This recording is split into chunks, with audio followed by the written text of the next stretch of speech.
Good afternoon. Welcome to the Midday Mull for Thursday, the 24th of March. With Robert Murray McShane, we continue reading through the book of Proverbs, chapter 11, continuing with the wisdom of Solomon. There are two verses which speak about leadership in a social context, in society.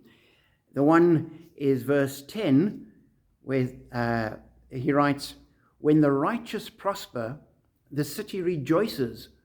When the wicked perish, there are shouts of joy." And then down in verse 14, he says, "For lack of guidance, a nation falls, but victory is won through many advisors."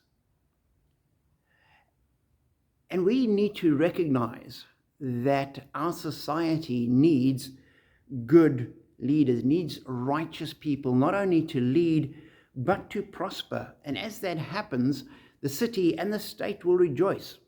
And we can see the problems that happen and that come upon us when the unrighteous, when the wicked are in the ascendant and seem to prosper. And one follows the news around the world, and you see there are so many cities where some of the leadership are in the hands and the grip of drug cartels and groups like that. And nobody wants to live in that city. But there are other cities where there are good people, righteous people, upright people that are leading, and the city flourishes as a result of leadership. And so we really need to be praying for leadership for the country, and not only for the people in position of power, but also for the advisors, the people that will give guidance to the leaders, that there will be good guidance, there will be godly guidance, there will be guidance that is right and righteous, and that the voices of the wicked will be silenced.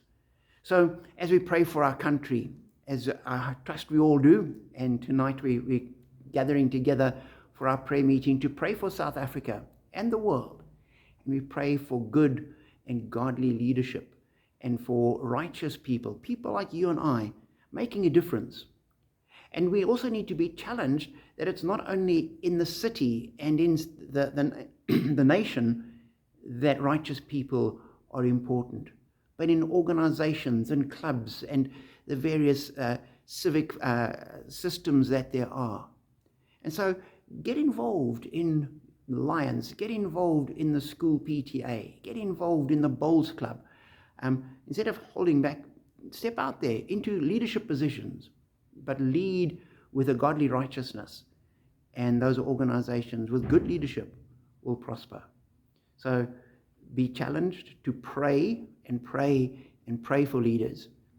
And pray that if you're in leadership, God will help you to lead wisely, lead righteously, and lead well. Be blessed.